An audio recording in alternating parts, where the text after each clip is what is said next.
नमस्कार. आपल्याला सर्वांना दिवाळीच्या खूप खूप शुभेच्छा. दिवाळी पर्व आता चालू झालेला आहे.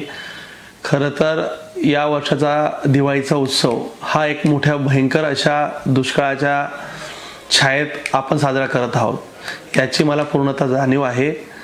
ज्या पद्धतीने शेतकरी ह्या दिवाळीला हवालदिल झाला आहे, ज्या पद्धतीने आपण यातनं मार्ग काढण्यासाठी सगळेच प्रयत्न आपण करत आहोत. दुष्काळामुळे केवळ शेतकरी शेतमजूरच नाही, तर एकंदरीत छोटे मोठे व्यवसाय करणारे उद्योग असतील, तसेच दळणवळणावर याचा देखील मोठा परिणाम होताना दिसतोय.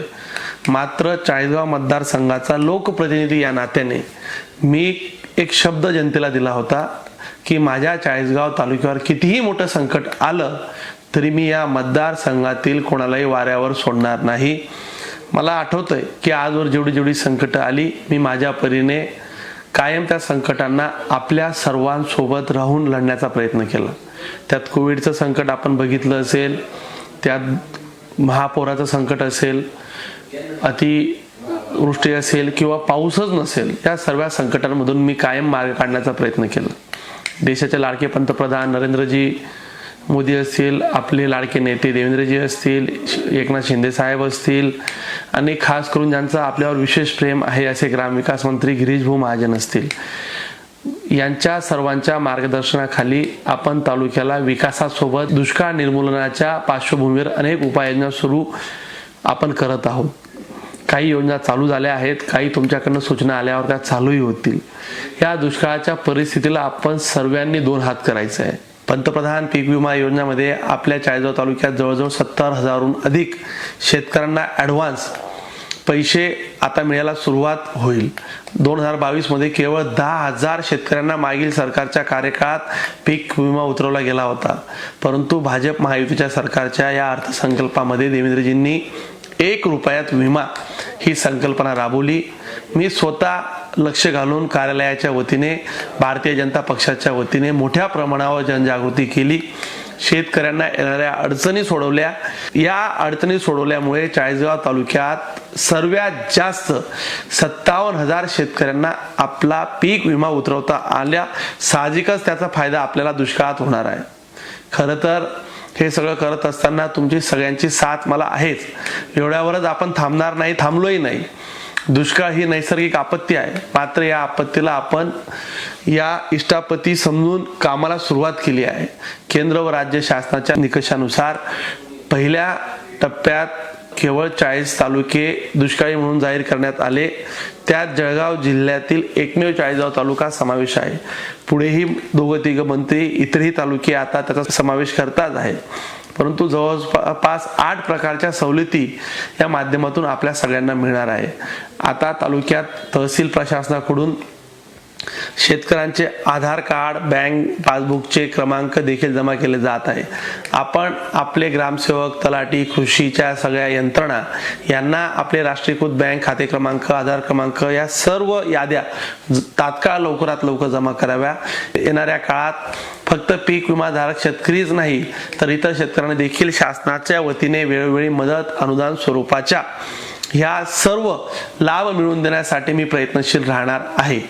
खरं तर शासन आणि मी आपल्या सोबत असल्याने कुणीही दुष्काळासमोर खचून न जाता धैर्याने या संकटाला आपल्याला सगळ्यांना सामोरे जायचे आहे. मी आपल्याला सगळ्यांना या निमित्ताने विनंती करतो की यासोबत चाळीसगाव मतदारसंघात अनेक संकट आजवर आली, परंतु या संकटाला तुम्ही आणि मी एकत्र लढल्याने सगळी संकट आपल्याला ती छोटी वाटायला लागलीत. खरं तर काही संकट ही मानवाच्या हातातही नसतात, पण आलेल्या संकटाला आपण सामोरे गेलो.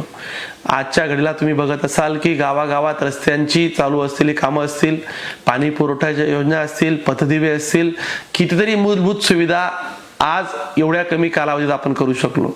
खरं तर मी सत्तेचा काळ माझ्या वाट्याला कमी आला, परंतु मी रडणारा कार्यकर्ता नाहीये, मी लढणारा कार्यकर्ता आहे. गावागावात विकासाच्या माध्यमातून, प्रत्येक कामाच्या माध्यमातून, आज या सरकारच्या माध्यमातून मी पोहोचण्याचा प्रयत्न करत आहे. परवा झालेल्या जलसंपदा विभागाच्या बैठकीत राज्याचे उपमुख्यमंत्री देवेंद्र फडणवीस, गिरीश महाजन साहेब यांनी गिरणा आणि मन्याड हा नदीजोड करावा हे गेल्या लहानपणापासून मी ऐकत होतो, आणि हे का होत नाही हे देखील मला प्रश्न वाटायचा. पहिल्यांदा त्याचं सर्वेक्षण करण्याच्या सूचना दिल्या गेल्या. त्याचबरोबर गिरणा ढावा कालवा, मण्याड कालवा यांचं कॉन्क्रिटीकरण, ज्याला 70 कोटी रुपये मी आता फायनल स्टेजला आणून महिन्याभरात ते मंजूर करणार आहोत। या अधिवेशनात, हिवाळी अधिवेशनात काही करून ते मंजूर करून RCC कॉन्क्रीट करून सगळ्या शेतकऱ्यांना मला असं वाटतं की 50 ते 60 हजार हेक्टरला त्याचा मोठा फायदा होईल। आनंदाची बाब म्हणजे आपल्या ओरखेड धरणाचे बंदिस्त पाईपलाईन आपण पाणी पुरवठा करण्याचं एक PDN पाईप डिस्ट्रीब्युशन नेटवर्क या प्रकल्पाचे 500 कोटीचं टेंडर आताच आपण केलेलं आहे। त्याला देखील स्वतः उद्घाटनाला देवेंद्रजी, गिरीश महाजन साहेब, मुख्यमंत्री हे सगळे येतील आणि आपण एक मोठा कार्यक्रम पालकमंत्र्यांच्या उपस्थितीत, तिघही मंत्र्यांच्या उपस्थितीत तो घेणार आहे।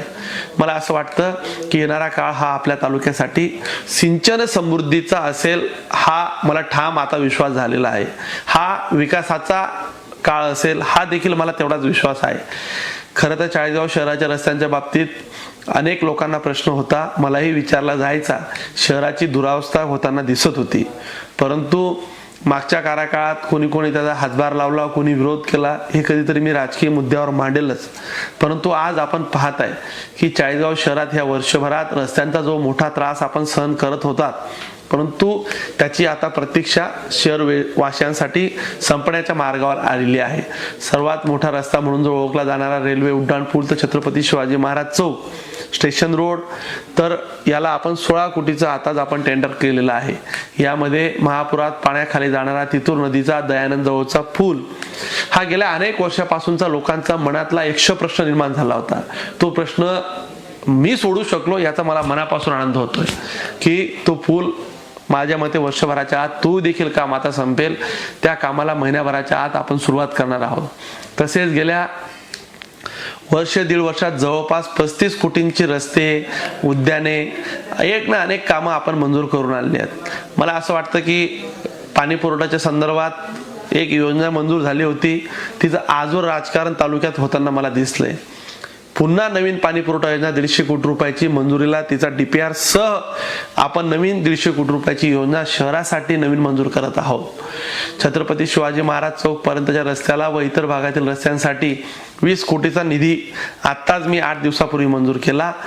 अजूनही 30 ते 40 कोटी रुपयाचे कामं मी प्रस्तावित केली आहे, त्याला सर्व टेक्निकल सँक्शन घेऊन ठेवले आहे। मी ठामपणे आपल्याला सांगतो की येत्या पावसाळ्यापर्यंत आपल्या शहरातील अनेक महत्त्वाची रस्ते ही आपल्याला मार्गी लागलेली दिसतील।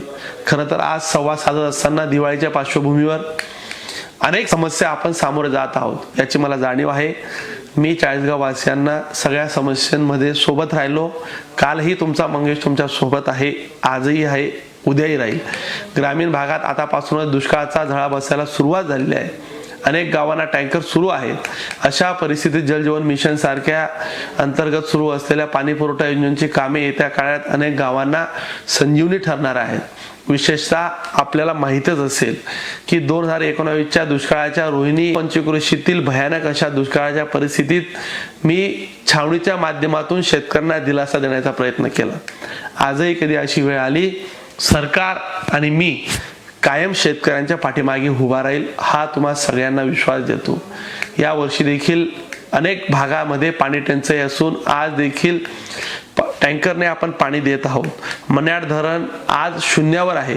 सुदैवाने आज आपल्या आशीर्वादाने गेल्याच वर्षी मी रोहिणी, डोंदिगर, ब्राह्मणशेवगी, शिरसगाव, तळेगाव, करसगाव, हातगाव या परिसरामध्ये 17 गावांना 75 कोटी रुपयाची पाणी पुरवठा योजना आपण मंजूर केली। तिचे काम देखील अतिशय युद्ध पातळीवर आज चालू होत आहे। फिल्टर प्लांटचे काम येत्या मार्चपर्यंत संपवायचं आहे आणि मी ठरवलंय माझ्या कार्यकाळातली कामं जवळजवळ 70% कामांचं भूमिपूजन आणि लोकार्पण मीच करेल, हा विश्वास तुम्हा सगळ्यांना देतो।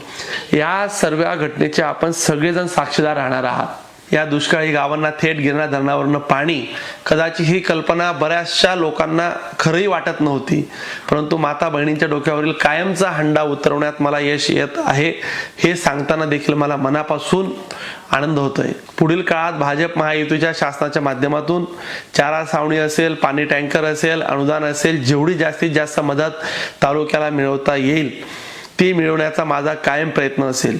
मी बोलणारा कार्यकर्ता नाही, मी काम करणारा कार्यकर्ता आहे, असं अनेक लोक मला ज्यावेळेस सांगतात ती माझ्यासाठी कामाची शाबासकी मी समजतो।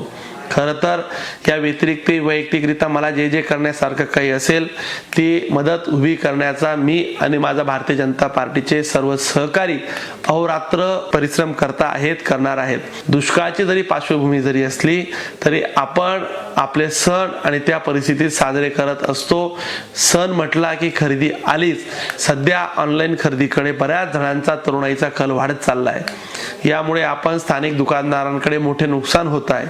मी या निमित्तानं विनंती करतो की आपल्या जवळच्या स्थानिक दुकानदारांकडून खरेदी करावी, कारण अडचणीच्या काळात ऑनलाईन वाली कंपनी नाही तर आपल्या गावातील गल्लीतला दुकानदारच आपल्याला कामात येत असतो.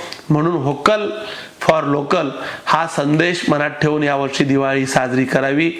आपल्या सर्वांना, आपल्याला, आपल्या परिवाराला, माझ्या व माझ्या परिवाराकडून, भारतीय जनता पार्टीच्या सर्व कार्यकर्त्यांकडून दिवाळीच्या खूप साऱ्या शुभेच्छा. धन्यवाद. जय हिंद, जय महाराष्ट्र.